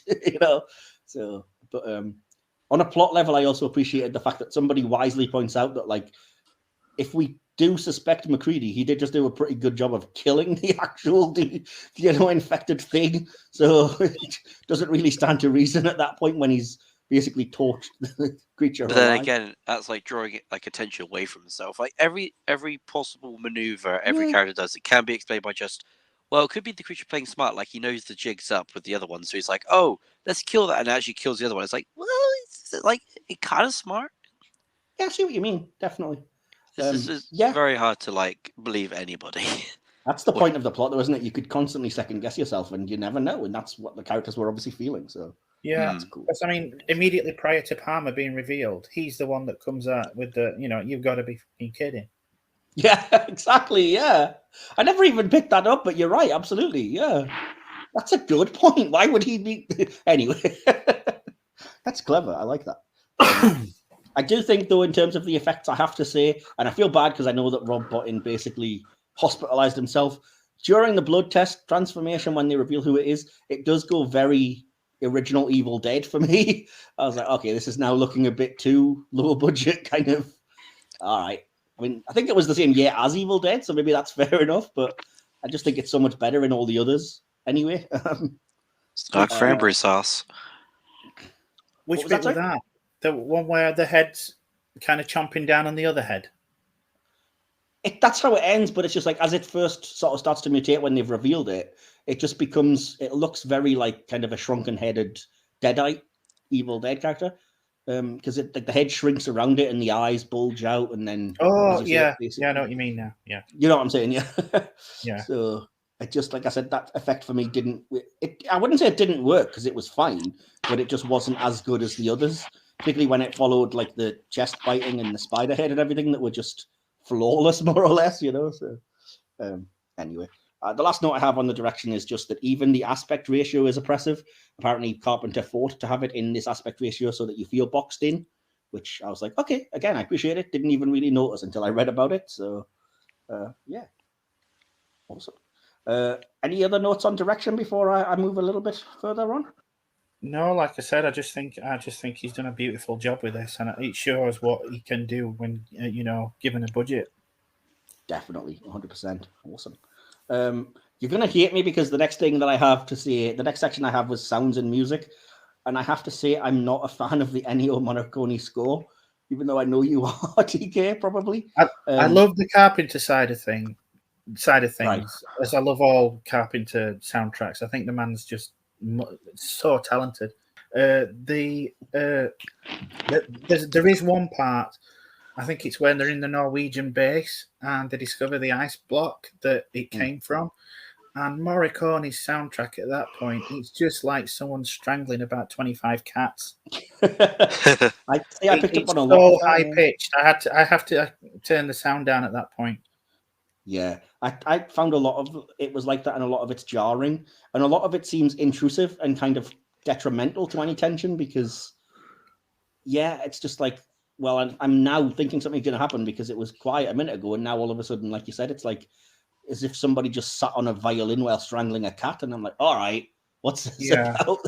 I mean, I love the soundtrack on the whole, but there are occasional, motifs in there that I just think could have done without that. Really, it's a bit too much. I found it a bit obvious. I would say ultimately is what I would describe it as, a bit like, all right, it's on the nose. I did find out after I made this note, by the way, that the score was nominated for worst score at the Razzies, but it didn't win. Yep. What? Well, I'm just saying, I clearly agreed. Yeah, in terms of like things that were effective to scare us, the weird, what sounded like dying baby sounds when they killed Windows thing, they really bothered me. Like they grated right through me to a primal level. I was like, what if I don't know how they got those effects, but my word, that's freaky. The sound design for the creature itself is just phenomenal. Yeah, definitely, 100%. Awesome. So I'm going to briefly talk before I go to the next level of the game about the reception. But before I do that, did you have any last thoughts just about the film? Things you liked, disliked, or wanted to shout out before we move on? There's one scene. I think it's where the dog is originally transforming, and the big kind of claw comes out. I don't think that's aged as well as the rest of the effects around it. That kind of drew me out a bit. But for a 1982 movie, I mean, we're 40 years on now, it still holds up remarkably well. And other than that, I think that a couple of minor, and they are really minor problems such as that, I just think it's a fantastic movie. We know your opinion of John Carpenter, so that doesn't surprise me. Awesome. What about you, Theo? Anything before I move to the reception the film got? I think we pretty much touched on everything I'd want to touch on. Like, I think the film is amazing. Like, I think it's pretty perfect in terms of Cool. like what I'd want to see from this type of film. And yeah, the one standout scene for me is definitely when they're in the snow and the scream, and then that whole speech as well. That's just like that point of the film stands out to me so much. Well, we will eventually get to the favorite character moment, line, conclusion, audience interaction, Will's opinions, etc. But as I hinted earlier, we do have a second round of the horror quiz, or basically a second quiz, because we agreed to just reset the scores for those who couldn't hear on the audio, and because DK has a bit of a visual lag, and this seems fairer. So this round is basically, I am going to give quotes from the types of movies I mentioned earlier. So horror, creepy, scary, Halloween-y type movies. I actually have 30 this time. Oh my! So all I'm, Holy crap! Oh, indeed, yes. All I'm going to do is read out the quote with as little emotion as possible, because I often do that if I'm doing like guess the lyrics and stuff. So I won't be acting them out because I'm not an actor. But if you can recognize it, all I need is for you to once again use your name as your buzzer, shout out your name, either Theo or DK, and tell me what movie you recognize the quote hopefully from. So, are we both ready? Sure. Sounds hard. Born ready. Right. Question number one, or quote number one. Listen to them, children of the night. What music they make. DK. DK? Dracula. It is from Dracula. Well done. Okay. Oof, I'm gonna suck at this. Number two, It's Alive. Oh, DK. Theo. Theo, just. Frankenstein. It is Frankenstein, yeah. I give you that, Theo, even though I actually heard you say before you said your name. Yeah, I went the thing. Theo. Yeah. Anyway, number three, it rubs the lotion on its skin, or else it gets DK. the hose again. DK? Silence of the Lambs. It is Silence of the Lambs. I thought somebody would get that right away. Number four, a boy's best friend is his mother. DK. Theo. DK? Psycho. It is Psycho. Well done. I have that on a shirt. Theo, you were so close. You have that on a shirt? Yeah. Wait, what? That's just creepy. That's a I've bit got mummy's boy. It's Anthony Perkins giving his little smile with that quote. Okay. That makes it less creepy. Cool. Right. Question number five. I'm your boyfriend now, Nancy. Theo. DK.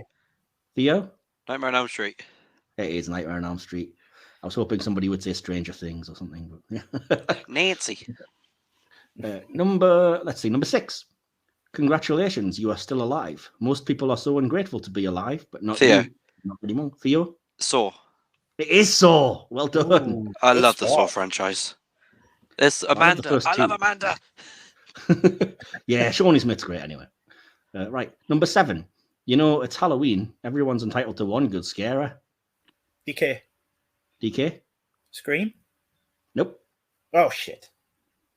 Theo, have a free goal before. Do Not gonna lie, the way you said Scarer, I thought Monsters Inc. you want to hear it again? Sure. You know, it's Halloween. Everyone's entitled to one good scare, eh? Alright, I'm just gonna shoot in the dark. I'm gonna freaking Friday the 13th.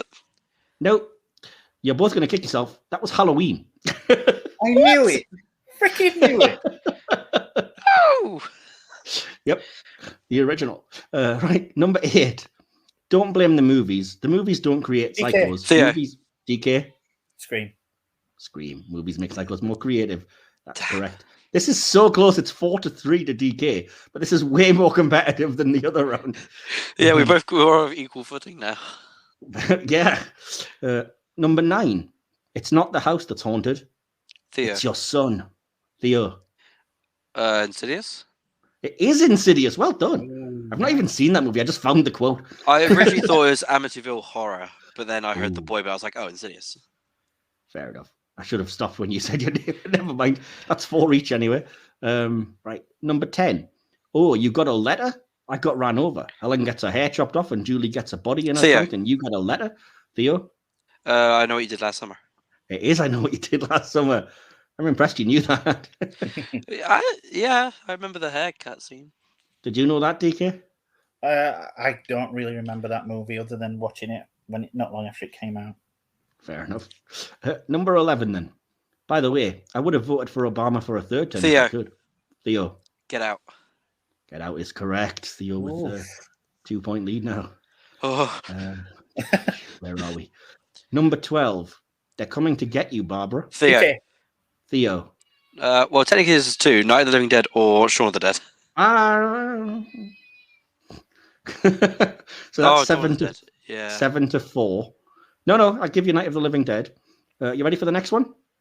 Yep. We're coming to get you, Barbara. Theo. Theo? Shaun of the Dead. Yeah, there's slight differences. I did It's a actually have slight that difference. Yeah, slight difference. Oh, that film. one. Right, number 14. We all float down here. Theo. DK. Theo? It. It is correct. I don't need the exact chapter because I couldn't bloody tell you anyway. Thank God. Thank God. Number 15. My mommy always said there were no monsters, DK. no real ones. DK? Aliens.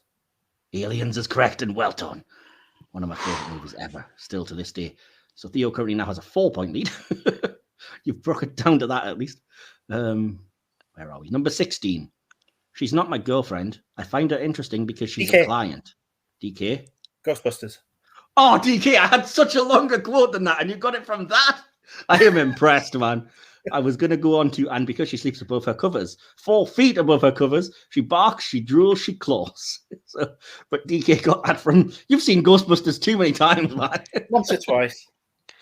Nice. Well, that's a good movie. I'll let you off. Number 17. Oh, no tears, please. It's a Theo. waste DK. of good. Theo? Hellraiser. It is well done. Oh, I really thought DK was going to get that. He loves that movie. I like Hellraiser. He's kicking himself now. Pinhead is one of my favorite concepts for a character. Number 19. And though I can hide my cold gaze and you can shake my hand and feel flesh gripping yours, and maybe you can even sense our lifestyles are probably comparable, I simply am not there. Oh, frick, I know this one. I'm not going to say my name because I'm on a timer. But, I know this one. Oh, Theo. You're not on a timer. You okay, Theo? Yes. American Psycho. It is American Psycho. Well done. I meant like if I said Theo, then I would have to say it quickly because. Oh, I get you. Yeah. Yeah, But so I there's was always like, a chance DK could have shouted in beforehand, so that was a risky I've never move. actually seen it, so. Oh, I literally just know it from that. I'm simply not there. That's the only bit I know of that quote. That's why I made a long quote. I thought somebody would get it, but if not, the end was a bit of a giveaway. Right, number 20 then. It wasn't the airplanes. It was beauty killed the beast. DK. Oh, Theo. DK? King Kong. I'm disgusted at both of you for not getting that sooner, but yes, it is King Kong. Yeah. Puts you to within 3 points again, DK. Right. Number 21. It's a 12-gauge double-barreled Remington. S-Mart's top of the line. You can find us in the sporting goods department. That's right. Theo. This sweet baby was Theo. Evil Dead 3? It's called Army of Darkness. Army of Darkness, yeah. It is Evil Dead 3 anyway. I'll give it you it. This is my boomstick. I actually lost in a pub quiz once for calling it Evil Dead 3. They complained that it's called Army of Darkness and was never Evil Dead 3. I was like, it's the third freaking Evil Dead film. Get out of here. Bastards. I know, right? That's a bit tight. Where are we? Number 22. Oh, please, you get kidnapped so much you should come with your own ransom note. My glasses. Where's my glasses? Theo? Scooby-Doo. It is Scooby-Doo. Again, the ending was the giveaway. Yeah, the sushi glasses. Right. Number 23. Why, my old grandpa was the best killer there was at the slaughterhouse. Why, it never took more than... Theo? Texas Chainsaw Massacre. Correct. Theo, you are good at these. Yes. You know horror more than I thought, man. I like horror films. Theo, you currently have a 6-point lead. And we only have, let's see, 7 questions left. Jesus. Oh, boy. Ooh, you can do this. Right, number 24. You should really deal with your trust issues, Sid. I mean, poor Derek. He's completely innocent. DK. And such a... DK? Scream 2? It is Scream 2. I was hoping to act the whole thing out. I didn't even get to go. It's the kind of guy you could bring home to mom. If you had a mom. Right. So that brings DK to 9, Theo on 14. I was just trying to work out the scores there. Number 25. The arrogance of men is thinking nature is in their control and not the other way around. Let them fight. DK. DK? Kong. Nope. Oh shit! Shit! Oh, You know what you did. Yeah. Theo, you've got an open chance until. Oh, I know it's the arrogance of man bit. I know. Jesus, I'm kicking myself in the. Would you like to hear it again? Yeah, if that's okay. The arrogance of men is thinking nature is in their control and not the other way around. Let them fight. Oh, I don't know. I'm gonna have to just Pass. Can I have another pass. guess? You can steal it, DK, again if Theo passes. Wait, it. excuse me. Well, I'd rather just take a stab in the dark then. Frankenstein. It's not Frankenstein, no. DK. Godzilla. It's Godzilla. Well done. I could see exactly what you'd done when you said Kong. I was like, ooh. Yeah, I said it, and as soon as it came out of my mouth, my brain went, "You." I thought you said Khan. I was like, I said Kong. Yeah, I misheard you. Right, number 26. I'm a seeker too, but my dreams aren't like yours. I can't help thinking that somewhere in the universe there has to be something better than man. Has to be. Oh, frick. Mm. Oh, I could have picked 100 more iconic quotes from this movie, but this one's a tricky one. so is this the line? There's something out there for the man. Oh, frick. We're both not going to say anything. We're just going to sit here and like. Are we both just passing? Do you want to hear it again? Oh, yeah. Do it again. Do it again. Okay. I'm a seeker too, but my dreams aren't like yours. I can't help thinking that somewhere in the universe there has to be something better than man. Has to be. DK? Is it? I'm having a complete shot in the dark here. Planet of the Apes. Well done, DK. It is it? Planet of the Apes. What? Your shot in the dark paid off. I was debating, get your paws off me, you down dirty ape, would have been obvious. Or, you maniacs, you blew it up, etc. It was that there's got to be something better than man. And I just thought, that's the only thing. That's what I was on. We are now at the point where there is 4 questions left, and DK is 3 questions behind. Oh, Jesus. Oh, God. 3 points, I should say, behind. Right, number 27. You forgot the first rule of remakes, Jill. Don't fuck with the original. Theo. Scream 3. It's not Scream 3. DK? Scream 4? It is Scream 4. Damn it. Oh, Theo. I felt really bad, but technically it's not Scream 3, it's Scream 4. Yes. You've got to be specific here. Right. So now DK is only 2 points behind with 3 questions left. Number 28. I was there that night. I was there. We have one order of business. That's to hunt this thing down. There's a reason we're supposed to be afraid of this night. The fuck? Oh, Jesus. Again, tell me if you want to pass or hear it again, anything? Rewind the thing. Yeah. Okay. I was there that night. I was there. We have one order of business. That's to hunt this thing down. There's a reason we're supposed to be afraid of this night. Theo? This is a complete shot in the dark. Jaws. It's not Jaws, sorry. I'm going to go The Purge. No, you're both wrong. That was from Halloween 2018. I would have thought the line, there's a reason we're supposed to be afraid of this night, would be a giveaway, but never mind. I've actually not seen that one. I've actually not seen Are you kidding me? No, not seen any of the recent ones. I've seen it, What so I've is got no excuse. What's wrong with you? You really should, they're great. There's only one. There's only 2 Halloween films for me. Yeah, Halloween 20. No, Yeah, no, the new ones, honestly, the new ones are really good, DK. They're a true, I don't love that they retcon Halloween 2, the original one, but, we take what we can get. Okay, so now we are 2 points behind with only 2 questions left, DK. So we are in a situation here where you can either tie it and force me to write a new question as a tiebreaker. I can't see it coming to that. Can we just tie? Well, we'll see. We never know. There's 2 questions left. So if you're both ready, this is number 29. It's funny. You relive the same day over and over again. You kind of start to see who you really are. If my mom saw me now, DK.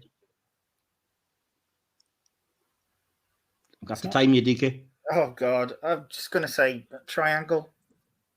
No, it's not triangle. Theo? Happy Death Day. It is Happy Death Day. Oh, Well done. That gives Theo the win. I thought it was like Groundhog Day-ish because it was reliving the same day. I was like, oh, but I didn't. Yeah, again, I thought that would be a giveaway, but I was expecting one of you to. Yeah. I thought one of you might be like, Groundhog Day is not a horror I was going to movie, say but- Groundhog Day, and then I thought, this is horror, you dickhead. Also, the mother bit. I was like, oh, the mum. Yep. And who I've become, I don't think she'd be very proud. Anyway, since I have it, I'm going to give question 30 anyway, and see which one of you would have gotten it. Number 30 is simply, some motherfuckers are always trying to ice skate DK. uphill. DK? Blade.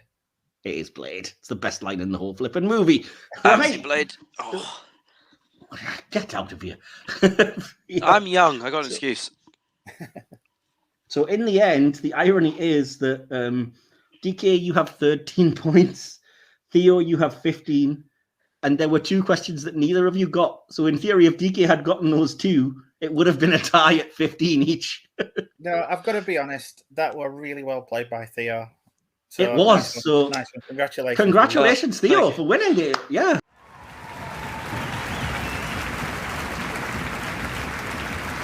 I'm never competitive. I don't know what's different today. Will did point out, because when I mentioned it and he was like, I'm going to get nowhere, he was like, Theo, he's a don when it comes to horror, so it's going to be really competitive between him and DK. And I was like, interesting. Honestly, Yeah. that a good game both rounds because obviously the Wi-Fi let you down first round, but this round, yeah, there was some you got that I would never have gotten. Yeah, I think it was a well, fair mix. likewise. Like I said, the scores were still close. I mean, only 2 points in it. Man, I just wish Will had been here. Imagine if there were 3 of you competing. Dang it. He would have he would have lost. I can solve that problem for you. I know, but he might have taken a couple off of you guys. You never know. I mean, for the quote round, I think he would have got Psycho, and I think that would have been it. I don't think, knowing him, I don't think any of those films he's seen other than Psycho. Fair enough. Oh well. I'll move us on into back to the review. But yes, once again, well done to Theo. A very hard-earned and well-won victory at the game there. So I'm going to move us to the next section, which would be the favourite character moment and line. I'll start with Will's because he did send me them. So I think why not? May as well. So Will said, let's see. Movie good in it. That's probably I was trying to find the screen cap of the Discord conversation. His favorite character was apparently, in his words, my man Gary. He didn't elaborate as to why. I don't know why, but okay. His favorite scene was the blood testing scene, and his favorite line was "They're Norwegian," which I guess is for the humor of the line, not Swedish. Blah blah blah. So yeah, that gives Will's 2 cents on this anyway. But Theo, you're our guest, so I'll come to you next and say, who's your favorite character, first of all? I am a basic man. I like McCready. That's fair enough. What about you then, DK? I'm just as basic. It's got to be McCready, isn't it? And I'm going to make it a hat trick of basicness because it's also McCready. I mean, But with the proviso that that's because nobody really gets much character development. And I will say that even though I picked him, I do not like that he just straight up murders Clark. But yeah, anyway. Theo, then back to you. What's your favorite scene? Priori. I've already talked about it, but the reveal, the first proper thing reveal in the snow. Oh, with Bennings being taken Yeah, over. Bennings, that one. Got you. Okay, cool. That's a good choice. DK? I think it's going to have to be the defib scene. That was a close second for me, but I actually have the same as Will. It was the blood test scene for me that came out on top. Awesome. So finally then, until we get conclusions and audience interaction and conclusions, Theo, what was your favourite line, if you can think of any from the film? Wait, I want to see if I can... Well, one second. I just want to... He's going to look up quotes on IMDb, so while he does that... Yeah, you guys go first. I'll be with you in a minute. That's fair enough. DK, do you want to give us your favourite line? As much as I wanted it to be one of Palmer's, either the okay, thanks for thinking about it though, and the obviously you got to be fucking kidding, I think my favourite's got to be McCready's the whole "I know I'm human, and if you were all these things, then you just attack me right now" speech. So I know you aren't all. Yeah. Okay, fair enough. Yeah, well, I similarly to you, I was so wanted to put "You Gotta Be Fucking Kidding" because it's the one that stuck in my mind on the first viewing of this because it was very much how I was feeling, and I just appreciate that line. But in the end, I had to go with the conversation between McCready and Blair, which is Blair saying, "I don't know who to trust," and especially McCready's response, "I know what you mean. Trust is a hard thing to come by these days." So that would be my pick. Theo, have you had a chance to scout the IMDb quotes page yet? This one.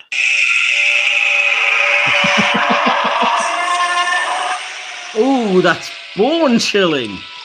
Oh. Kudos for looking up the exact scene and getting it nailed, though. Well done. If we can count that as a quote, that one. I'm going to allow it because, heck, man, you went to the trouble of finding it, so definitely allow it. So just bone chilling, just awesome. Definitely. It's like this is a bit of a not a long tangent, but my two favorite sounds in all of cinema is that one, that scream, and in 127 Hours when James Franco's cutting the nerve in his arm. Oh no! Those two sounds are my favorite just because they make me so. Oh. Yeah. Right, before we get to the conclusions and our final scores, then I'm going to go to the audience interaction section.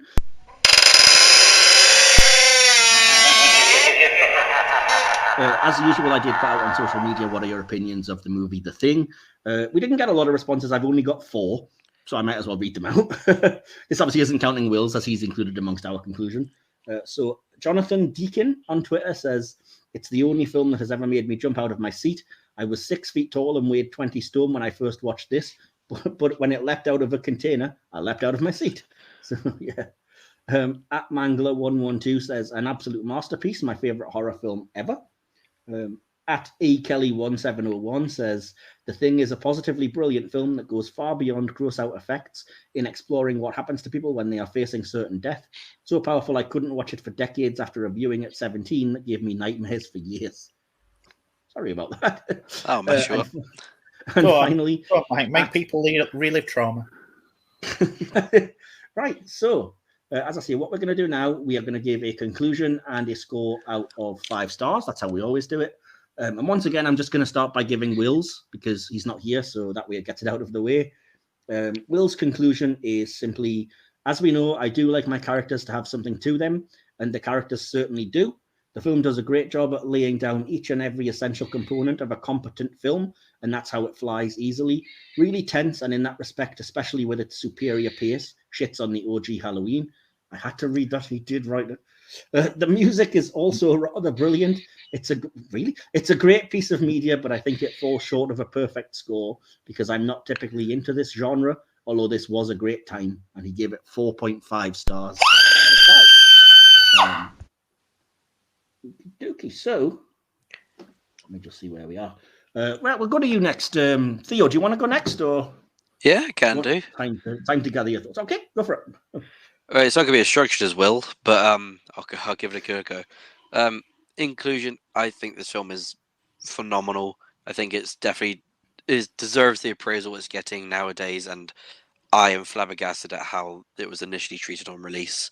I think most of the characters are really likable, especially McCready.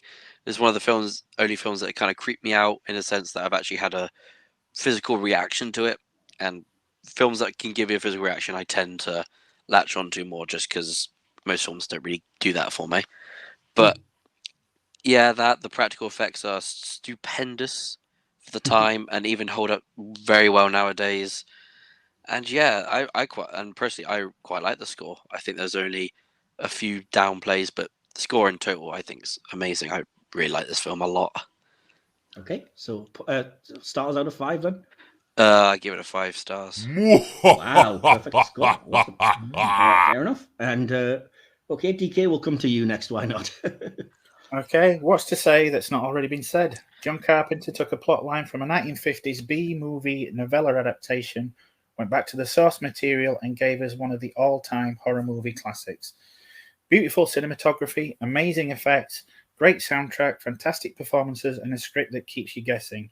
I've said it before, and I'll continue to say it until I'm no longer physically able. 80s John Carpenter just cannot be beat. And I'm giving it a 5. Well, in 1978, John Carpenter can't be beat, but I'll let you. Oh, man. Jeez.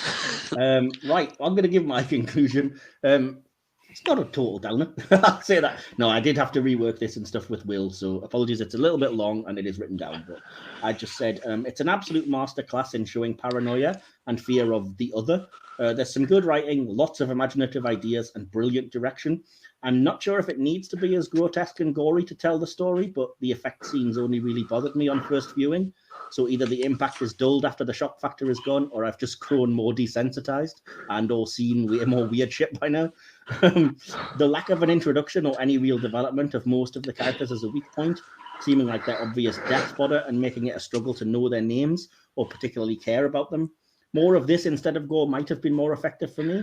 It's also a bit unclear how the alien takes you over, copies what happens to you as the original, etc.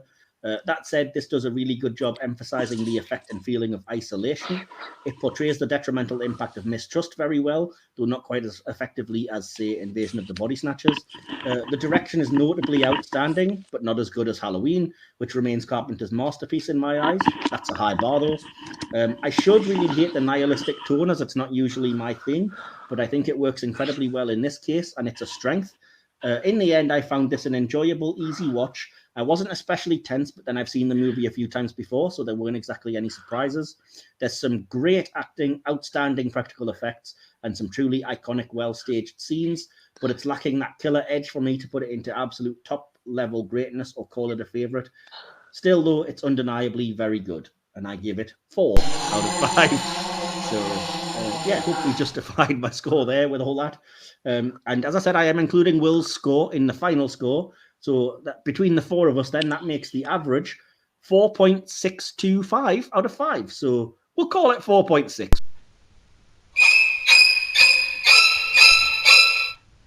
Why not? So 4.6 out of 5 for The Thing.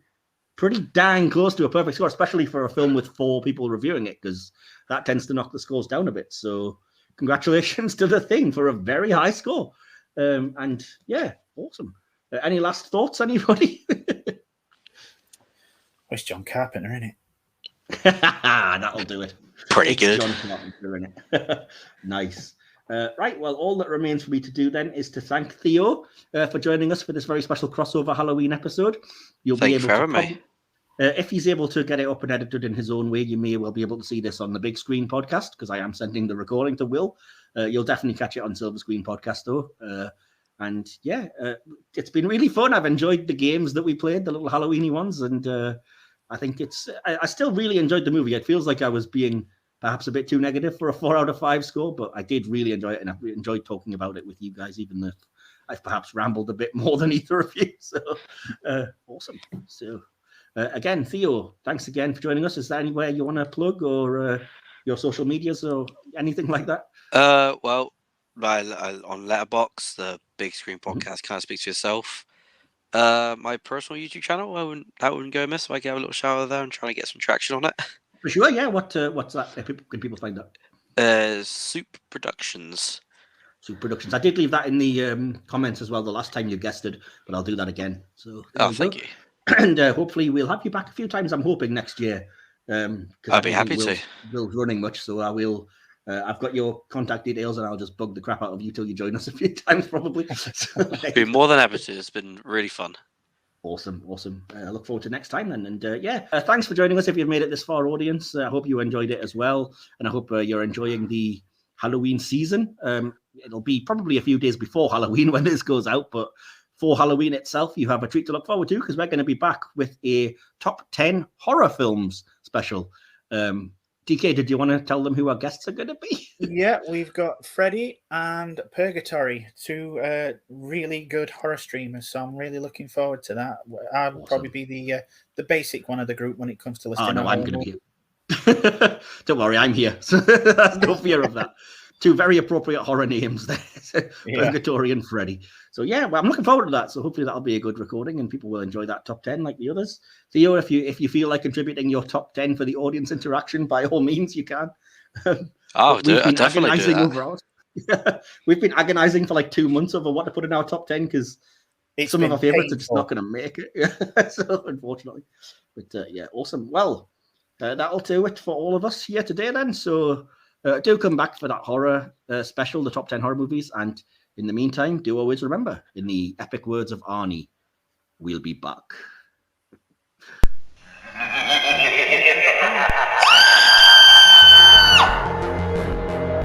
You have been listening to the Silver Screen Podcast, hosted by Michael Wilson and D.K.